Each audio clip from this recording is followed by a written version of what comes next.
The word Kannada.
ಸೃಷ್ಟಿ ಸ್ಥಿತಿ ಲಯಕಾರಕನಾಗಿ ಬ್ರಹ್ಮ ವಿಷ್ಣು ಮಹೇಶ್ವರ ಎಂಬುದಾಗಿ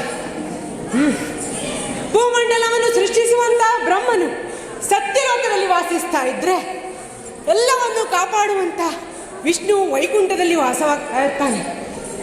ಲಯಕರ್ತಕನಾಗಿ ಶಿವನು ಕೈಲಾಸದಲ್ಲಿ ವಾಸವಾಗಿದ್ದವನು.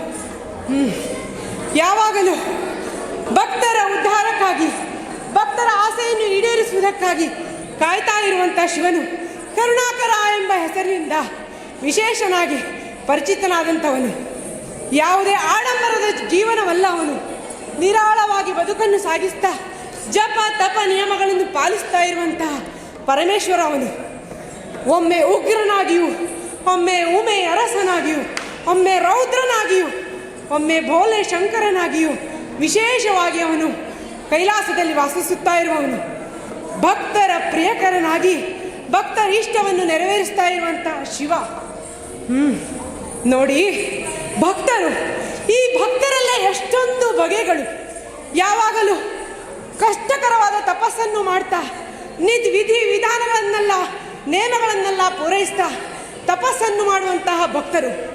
ಆದರೆ ಭವತಿ ಭಿಕ್ಷಾಂದೇಹಿ ಎಂದು ಬೇಡುತ್ತಾ ಬದುಕುತ್ತಿರುವಂತಹ ಈ ಪರಶಿವನಲ್ಲಿ ಮೃಷ್ಟಾನ್ನ ಭೋಜನವನ್ನು ಬೇಡುವವರಿದ್ದಾರೆ. ಉರಗವನ್ನು ಆಭರಣವಾಗಿರಿಸಿಕೊಂಡಂತಹ ಈ ಶಿವನಲ್ಲಿ ಧನ ಕನಕಾದಿ ಆಭರಣಗಳನ್ನು ಬೇಡಿಕೊಂಬವರಿದ್ದಾರೆ. ಶಿವನ ವಾಸಸ್ಥಾನ ಮಸಣ ಎಂದರಿತರೂ ಸಹ ಅವನಲ್ಲಿ ಅರಮನೆಯನ್ನು ಬೇಡಿಕೊಂಬಂತಹ ಭಕ್ತರಿದ್ದಾರೆ. ಅಷ್ಟೇ ಅಲ್ಲ, ಗಜ ಚರ್ಮಧಾರಿ ವ್ಯಾಘ್ರ ಚರ್ಮಧಾರಿಯಾದಂಥ ಈ ಶಿವನಲ್ಲಿ ವಸನವನ್ನು ಬೇಡಿಕೊಂಬಂತರಿದ್ದಾರೆ. ಅಷ್ಟೇ ಅಲ್ಲ, ಕಠಿಣವಾದ ತಪಸ್ಸನ್ನು ಆಚರಿಸಿ ವಾಹನಗಳನ್ನು ಬೇಡುತ್ತಾರೆ. ಈ ಶಿವನಲ್ಲೇನಿದೆ? ಹುದಿ ಬಸವನಲ್ಲವೇ? ಹೀಗೆ ಭಕ್ತರ ಅಭೀಷ್ಟಗಳನ್ನೆಲ್ಲ ಈಡೇರಿಸ್ತಾ ಇರುವಂತಹ ಪರಶಿವ. ಆದರೆ ಕಷ್ಟಕರವಾದ ನಿಯಮಗಳನ್ನು ಪಾಲಿಸುತ್ತಾ ಅತ್ಯಂತ ಶ್ರದ್ಧೆ ಭಕ್ತಿಯಿಂದ ತಪಸ್ಸನ್ನಾಚರಿಸಿ ಬೇಡಿಕೊಂಬಂತಹ ಭಕ್ತರಿಗೆ ಸದಾ ತನ್ನಲ್ಲಿರುವ ಶಕ್ತಿಯೆಲ್ಲವನ್ನು, ತನ್ನಲ್ಲಿರುವ ಶಸ್ತ್ರಾಸ್ತ್ರಗಳನ್ನೆಲ್ಲ ದಾನವಾಗಿ ಕೊಟ್ಟು ಸದಾ ಆಪದ್ಬಾಂಧವ ಶಿವನಾಗಿ ಮೆರೆಯುತ್ತಿರುತ್ತಾನೆ.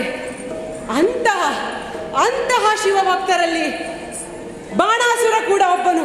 ಬಲಿ ಚಕ್ರವರ್ತಿಯ ಮಗ ಬಾಣಾಸುರ. ಅವನ ತಪಸ್ಸಿಗೆ ಒಲಿದು ಅವನ ಇಷ್ಟಾರ್ಥಗಳನ್ನೆಲ್ಲ ಪೂರೈಸಿ ಸಹಸ್ರ ಭುಜಬಲಗಳನ್ನು ಅವನಿಗೆ ವಿಶೇಷ ವರವಾಗಿ ಕರುಣಿಸಿದ್ದಾನೆ ಈ ಪರಮೇಶ್ವರ. ಅಷ್ಟೇ ಅಲ್ಲ, ಅವನ ಆಕಾಂಕ್ಷೆಯಂತೆ ಅವನ ವಾಸಸ್ಥಾನದಲ್ಲೇ ಅವನ ರಕ್ಷಕನಾಗಿ ವಾಸವಾಗಿದ್ದಾನೆ ಈ ಪರಮೇಶ್ವರ. ಇಷ್ಟೆಲ್ಲ ಇದ್ದ ಪರಶಿವನಲ್ಲಿ ಇನ್ನೂ ಹಲವು 18 ವಿಶೇಷತೆಗಳಿವೆ. ಅವುಗಳಲ್ಲಿ ತಾಂಡವವು ಒಂದು. ಆನಂದ ತಾಂಡವ. ಶಿವನಿಗೆ ಅತ್ಯಂತ ಆನಂದವಾದಾಗ ಆಡುವಂತಹ ತಾಂಡವ ಆನಂದ ತಾಂಡವ.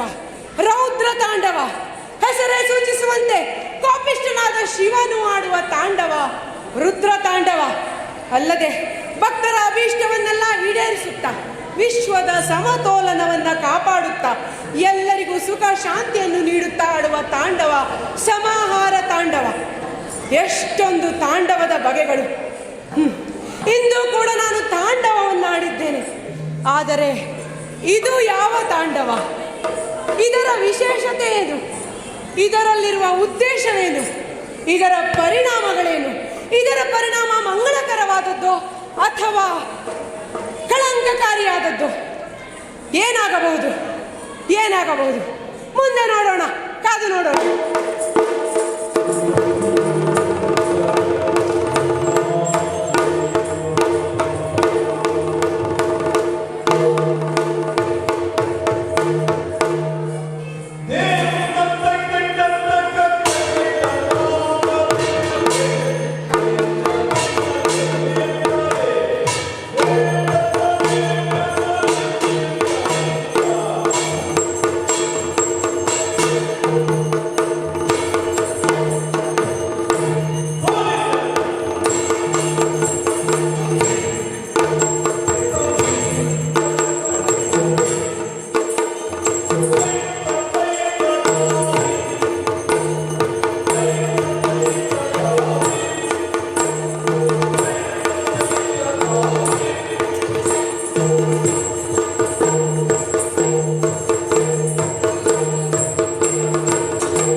ಮಂತ್ರಿ ಮಹೋದಯರೇ, ಕ್ಷೇಮವಾಗಿದ್ದೀರಷ್ಟೇ? ಎಲ್ಲರೂ ಕ್ಷೇಮವಾಗಿದ್ದೇವೆ. ಅಯ್ಯ, ಬಾಣಾಸುರ ಬದುಕುತ್ತಿದ್ದ ಪರಿ ಹೇಗೆ ನಿಮಗೂ ತಿಳಿದಿದೆ.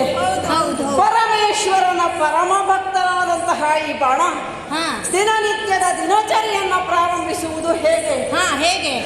ಸೂರ್ಯೋದಯಕ್ಕೆ ಮುಂಚಿತವಾಗಿ ಎದ್ದು ಆ ನನ್ನ ಮಹಾದೇವನನ್ನ ಭಕ್ತಿಯಿಂದ ಅರ್ಚಿಸಿ ಪೂಜಿಸಿ ನಮಿಸಿ ಪ್ರಸಾದವನ್ನ ಸ್ವೀಕರಿಸಿದ ನಂತರದಲ್ಲೇ ಸಭೆಯನ್ನ ಪ್ರವೇಶಿಸಿ ಆ ಸಭೆಯಲ್ಲಿ ಓಲಗವನ್ನ ಇತ್ತು ನೋಡಿ, ರತ್ನ ಖಚಿತವಾದಂತಹ ಸಿಂಹಾಸನದಲ್ಲಿ ಕುಳಿತುಕೊಳ್ಳುವಂತಹ ಸಮಯಕ್ಕೆ ಏನು ಹಾಗೆ ಸಾರ್ಥಕವಾದಂತಹ ಬದುಕು ಬಾಣಾಸುರನ ಬದುಕು. ಆ ಶಿವನ ಭಕ್ತ ನಾನು, ಎಷ್ಟು ಭಕ್ತ! ಆ ಪರಮೇಶ್ವರ ನನ್ನ ಭಕ್ತಿಗೆ ಒಲಿದು ಇದು ನೋಡಿ ಸಹಸ್ರ ಕರವನ್ನ ಕರುಣಿಸಿದ್ದಾನೆ. ಆ ಕರವನ್ನ ಸುಮ್ಮನೆ ಇಟ್ಟುಕೊಳ್ಳಲಿಲ್ಲ, ನಾನು ಪ್ರತಿಕ್ರಿಯಿಸಿದೆ. ಅವನಲ್ಲಿ ಹೋಗಿ ಸಹಸ್ರ ಕರಗಳಿಂದ ಏಕಕಾಲಕ್ಕೆ ಸಹಸ್ರ ವಾದ್ಯಗಳನ್ನು ನುಡಿಸಿ ಅವನನ್ನೇ ನಿಬ್ಬೆರಗಾಗುವಂತೆ ಮಾಡಿದ್ದೇನೆ. ಅಲ್ಲವೋ ಆ ಮಹಾದೇವ ನನ್ನನ್ನ ಕಂಡು ಅತಿ ಪ್ರೀತಿಯಿಂದ ವರವನ್ನು ಇತ್ತಿದ್ದಾನೆ. ಏನು? ಈ ಸಹಸ್ರ ಭುಜಗಳು ಸಾವೇ ಇರದ ಭುಜಗಳಾಗಲಿ, ಸಾವೇ ಇರದ ಸಾಮರ್ಥ್ಯ ತುಂಬಲಿ ಎನ್ನುವ ಹಾಗೆ.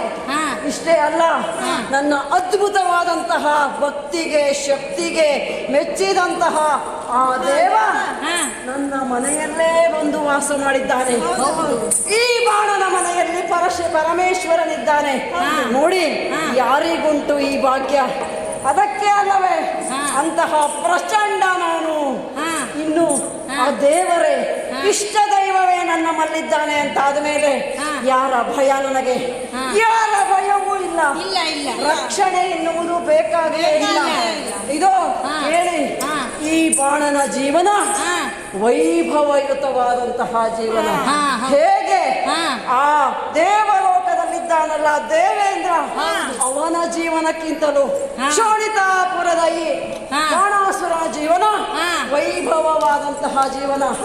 ಇಂತಹ ಬಾಣಾಸುರನ ಯೋಗ ಎಂತಹುದು, ನಮ್ಮ ವಂಶ ಎಂತಹುದು, ಬಹುದೊಡ್ಡ ವಂಶ. ಹಿಂದೆ ನಮ್ಮ ಹಿರಿಯರೆಲ್ಲ ಮಹಾ ಚಕ್ರವರ್ತಿಗಳು ಆಡಿದ್ದಾರೆ. ಹಿರಣ್ಯಾಕ್ಷ, ಹಿರಣ್ಯ ಕಶಿಪುರಂತಹ ಮಹಾವೀರರು ಈ ರತ್ನಖಚಿತವಾದ ಸಿಂಹಾಸನದಲ್ಲಿ ಆಳಿ ಸಮರ್ಥವಾಗಿ ಮುಂದುವರೆಸಿದ್ದಾರೆ. ರಕ್ಕಸರ ಕುಲ ಉದ್ಧಾರ ಆದದ್ದೇ ಆದ ಅವರ ಪಾಲಿಗೆ ಇದೊಂದು ಸುವರ್ಣ ಯುಗ ಅಂತ ಹೇಳಬಹುದು. ಅಂತಹ ಪರಾಕ್ರಮಿಯಾದ ನಾನು ಬಲಿ ಚಕ್ರವರ್ತಿಯ ಹಿರಿಯ ಮಗ. ಅವನಿಗೆ 100 ಮಂದಿ ಮಕ್ಕಳು, ಇವ ಹಿರಿಯವ. ಅಂತಹ ನಾನು ಸಾರ್ಥಕವಾದಂತಹ ಜೀವನವನ್ನ ನಡೆಸುತ್ತಾ ಯೋಗ್ಯ ರೀತಿಯಲ್ಲಿ ರಾಜ್ಯವನ್ನ ಆಳ್ತಾ ಇದ್ದೇನೆ. ಎಲ್ಲಿಯವರೆಗೆ ಅಂತ ಕೇಳಿದರೆ ನನ್ನನ್ನು ಎದುರಿಸುವ ಗಂಡು ಯಾರೂ ಇಲ್ಲ, ಇಲ್ಲವೇ ಇಲ್ಲ. ಇನ್ನು ಭೂಲೋಕದಲ್ಲಿರುವಂತಹ ವೀರರನ್ನ, ಅಧಿಪಾಲರನ್ನ ಎಲ್ಲರನ್ನ ಯುದ್ಧ ಮುಖೇನ ಸೋಲಿಸಿ ನಾನೇ ಚಕ್ರವರ್ತಿಯಾಗಿ ಮಾಡಿಕೊಂಡು ಮೆರೆಯುತ್ತಾ ಇದ್ದೇನೆ. ಹಾಗಾದರೆ ಹಾ. ಈ ಭೂಲೋಕ ನನ್ನದು. ಹಾ. ಕೇವಲ ಭೂಲೋಕ ಅಷ್ಟೇ ಅಲ್ಲ, ಕೇಳಿ.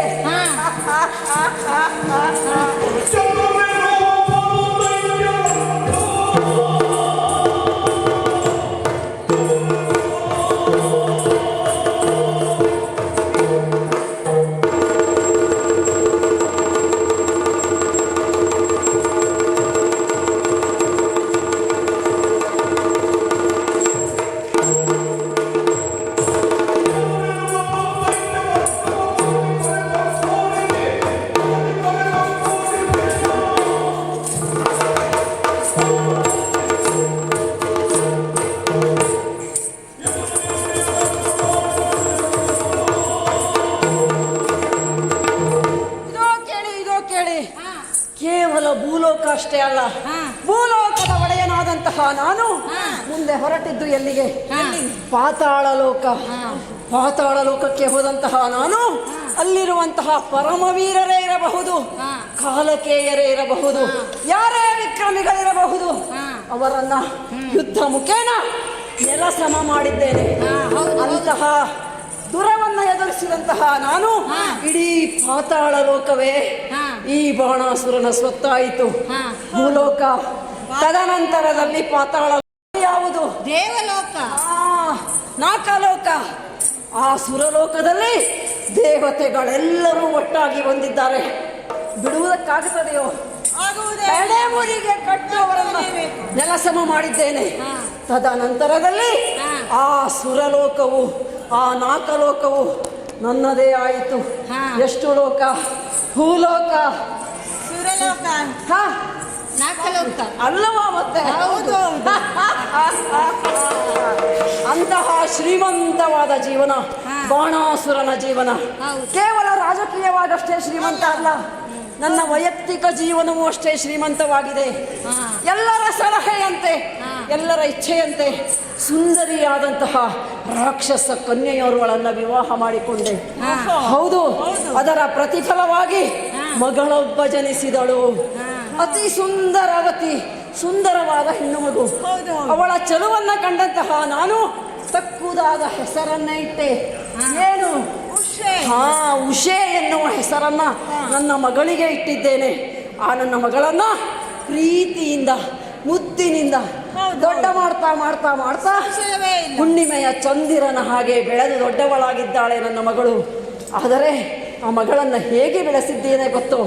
ಎಷ್ಟು ಪ್ರೀತಿಯಿಂದ ಬೆಳೆಸಿದ್ದೇನೆ ಅಂತ ಕೇಳಿದರೆ, ಮೇಲಕ್ಕಿಟ್ಟರೆ ಕಾಗೆ ಕಚ್ಚಿಕೊಂಡು ಹೋದೀತು, ಕೆಳಕ್ಕಿಟ್ಟರೆ ಇರುವೆ ಕಚ್ಚಿಕೊಂಡು ಹೋದೀತು. ಹೇಗೆ? ತುಂಬಾ ಚೆನ್ನಾಗಿ ಹೀಗೆ ಬೆಳೆಸಿದ್ದೇನೆ ನನ್ನ ಮಗಳನ್ನ. ಅಂತಹ ನನ್ನ ಮಗಳು ಬೆಳೆಯುತ್ತಾ ಬೆಳೆಯುತ್ತಾ ಬೆಳೆಯುತ್ತಾ ಎದೆ ಎತ್ತರಕ್ಕೆ ಬೆಳೆದು ನಿಂತಿದ್ದಾಳೆ. ಈಗ ಸುಮ್ಮನಿರುವುದಕ್ಕಾಗುತ್ತದೆಯೋ? ಇಲ್ಲ ಪ್ರಭು, ಇಲ್ಲವೇ ಇಲ್ಲ. ಕಾಲ ಕಾಲಕ್ಕೆ ಏನಾಗಬೇಕು ಅದಾಗಲೇಬೇಕು ತಾನೆ. ಆ ನೆಲೆಯಲ್ಲಿ ನನ್ನ ಮಗಳಿಗೊಬ್ಬ ಯೋಗ್ಯನಾದ ವರನನ್ನ ಹುಡುಕಿ ಅವಳಿಗೆ ವಿವಾಹವನ್ನ ಮಾಡಬೇಕಾಗಿದೆ. ಆದರೆ ಬಾಣಾಸುರನ ಯೋಗ್ಯತೆ ಏನು? ಇವನಿಗೆ ತಕ್ಕ ಅಳಿಯ ಸಿಕ್ಕುವುದು ಸುಲಭವೇ? ಸುಲಭದ ಮಾತಲ್ಲ, ಎಲ್ಲಿಯೂ ಸಿಕ್ಕಲಿಕ್ಕಿಲ್ಲ. ಹಾಗಾದರೆ ಸುಮ್ಮನಿರುವುದಕ್ಕಾಗುತ್ತದೆಯೋ? ಇಲ್ಲ ಇಲ್ಲ, ಅದು ಆಗುವುದಿಲ್ಲ. ಏನು ಮಾಡೋಣ? ಬಿಡಿ, ಹುಡುಕಬೇಕು. ಅಲ್ಲವೋ? ಚಿಂತೆ ಬಿಡಿ. ಇದ್ದಾನಲ್ಲ ಪರಮೇಶ್ವರ, ಇಲ್ಲಿಯವರೆಗೆ ನಮ್ಮನ್ನ ಸಾರ್ಥಕವಾಗಿ ತಂದಿದ್ದಾನೆ ಅಂತ ಆದ ಮೇಲೆ ಮುಂದೆಯೂ ನಡೆಸುತ್ತಾನೆ. ಮತ್ತೆ ಅನುಮಾನವೇ ಇಲ್ಲ, ಪ್ರಶ್ನೆಯೇ ಇಲ್ಲ. ಹಾಗಾಗಿ ನಿಶ್ಚಿಂತರಾಗಿರೋಣ. ಅಯ್ಯ ಮಂತ್ರಿವರ್ಯರೇ, ನಿಮ್ಮನ್ನೊಮ್ಮೆ ಮಾತನಾಡಿಸಬೇಕಲ್ಲ. ಕೇವಲ ನಾನೇ ಮಾತನಾಡಿದರೆ ಸಾಲದು. ಆ ನೆಲೆಯಲ್ಲಿ ಅಯ್ಯ ನಿನ್ನಲ್ಲಿ ಒಂದು ಮಾತನ್ನು ಕೇಳ್ತೇನೆ. ನಮ್ಮ ಈ ರಾಜ್ಯದಲ್ಲಿ ಜನರ ಇರುವಿಕೆ ಹೇಗಿದೆ? ಈ ರಾಜನ ಕುರಿತಾಗಿ ಅಭಿಪ್ರಾಯ ಹೇಗಿದೆ? ಇವೆಲ್ಲವನ್ನ ನಿನ್ನ ಬಾಯಲ್ಲೇ ಕೇಳುವ ಆಸೆ ನನಗಾಗ್ತಾ ಇದೆ. ಅಯ್ಯ ಶುಂಭಾಂಡ, ಹೇಳ್ತೀಯ? ಹೇಳು ಹೇಳು.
ಪಾತಾಳ ಲೋಕ. 3 ಲೋಕದ ಒಡೆಯ ಹೌದು. ಈ ಬಾಣಾಸುರ.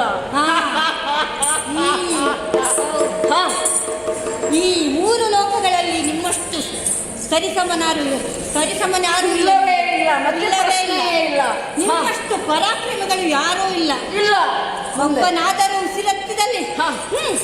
ಈ ಕೊಡುಗಲಿಗಳಾದಂತ ನಾವು ಅವನ ಉಸಿರನ್ನೇ ಅಡಗಿಸಿ ಬಿಡುತ್ತೇವೆ. ಓಹೋ. ಹಾ, ಹೌದು. ಅಯ್ಯ ಶುಂಭಾಂಡ, ಹಾ. ನಿನ್ನ ಮಾತನ್ನ ಕೇಳಿ ಸಂತೋಷ ಆಗ್ತಾ ಇದೆ. ಹೌದು. ರಾಜನಾದವನಿಗೆ ಬೇಕಾದದ್ದು ಇಷ್ಟೇ, ಹೌದು. ಮತ್ತಿನ್ನೇನು ಬೇಡ. ಇರಲಿ ಬಿಡು. ಅಯ್ಯ ನಮಗೆ ಕಷ್ಟವೆಂಬುದೇ ಇಲ್ಲ ಅಲ್ಲವೋ ಮತ್ತೆ. ಹೌದು, ಮತ್ತೆ ಹಾ, ಹಾ. ನಾವು ಅಯ್ಯ. ನಡೆದದ್ದೇ ದಾರಿ, ಹಾ. ನಾವು ಮಾಡಿದ್ದೇ ಶಾಸನ. ಹೌದು ಅಯ್ಯ. ಹಾ. ಇರಲಿ. ಹಾ. ಕುಂಬಾಂಡ, ಪ್ರಭು, ನಿನ್ನಲ್ಲಿ ಒಂದು ಮಾತನ್ನ ಕೇಳ್ತಾ ಇದ್ದೇನೆ. ಹಾ. ಈ ಬಾಣಾಸುರರನ್ನ ಎದುರಿಸುವಂತಹ ವ್ಯಕ್ತಿ ಇದ್ದಾನೆ ಎನ್ನುವ ಮಾತನ್ನ ಯಾರು ಆಡಿಕೊಳ್ತಾ ಇದ್ದಾರೆ ಎನ್ನುವುದನ್ನ ಹೌದು ಪ್ರಭು. ಕೇಳಿದ್ದೇನೆ. ಒಡೆಯ, ಹೇಳು. ಒಡೆಯ.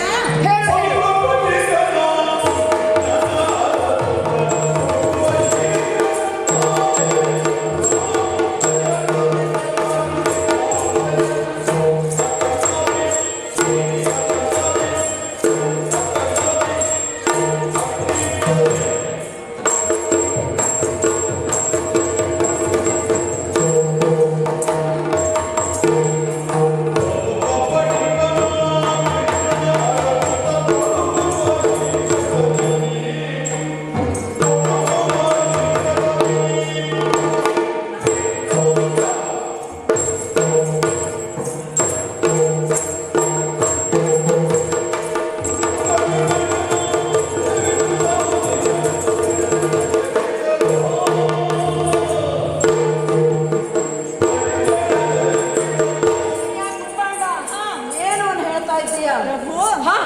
ನಮ್ಮ ಅಸುರ ಕುಲವನ್ನೇ ನಾಶಪಡಿಸಲು ಹಾ. ಹಲವರು ಹೊಂಚು ಹಾಕುತ್ತಿದ್ದಾರೆ. ಅದು ಯಾವತ್ತೂ ನಡೆದ ವಿಷಯವೇ. ಹೌದು ಪ್ರಭು. ಅವರಲ್ಲಿ ಹಾ. ಆ ದ್ವಾರಕೀಶ ಕೃಷ್ಣನೂ ಒಬ್ಬ. ದ್ವಾರಕೀಶ. ಹಾ. ಓಹೋ. ಹೌದು, ಹೌದು. ಮುಂದೆ ಹೇಳು. ದ್ವಾರಕೆಗೆ ಅಧಿಪತಿ ಹೌದು. ಕೃಷ್ಣ. ಹಾ. ಅವ ಬರಲಿ, ಅವನ ಅಣ್ಣನೇ ಬರಲಿ, ಬರಲಿ. ಹಾ. ಅವರನ್ನು ತೊಡಕಿ ಹಾ. ಇತ್ತ ಮುಖ ಕೂಡ ಹಾಕಿ ಮಲಗದಂತೆ ಮಾಡಿ ಬರುತ್ತೇವಂತೆ. ಓಹೋ. ಹೌದು, ವಿಷಯ ಇದು. ಹೌದು. ಹಾ. ಕಾರಣ ಹಾ. ನಮ್ಮ ಭಕ್ತಿಗೆ ಒಲಿದ ಮಹಾದೇವ ಮಹಾದೇವ ನಮ್ಮ ಪುರದಲ್ಲಿಯೇ ವಾಸವಾಗಿದ್ದಾನೆ. ಹಾ.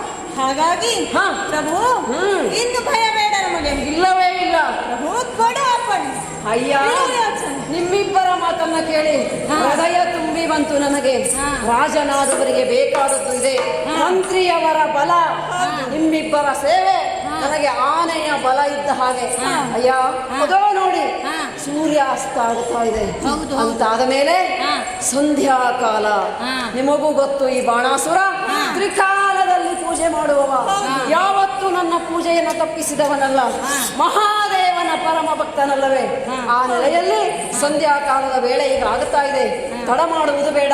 ನೀವು ಪೂಜೆಯ ಸಿದ್ಧತೆಯನ್ನ ಮಾಡಿ ನಾನು ಸ್ನಾನಾದಿಗಳನ್ನು ಮುಗಿಸಿ ನೇರವಾಗಿ ಆ ಪರಶಿವನ ಪೂಜೆಗೆ ತೆರಳೋಣವಂತೆ. ಅದು ಅರ್ಥ ಸಾಗೋಣ.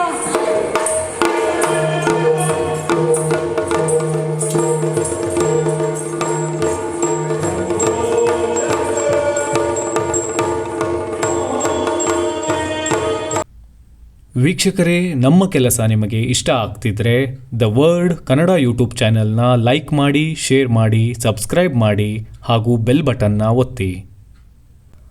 QR ಕೋಡ್ನ ಸ್ಕ್ಯಾನ್ ಮಾಡಿ UPIನಲ್ಲಿ ನಿಮ್ಮ ಪ್ರೀತಿನ ಹಂಚಿ. ನಮಸ್ಕಾರ.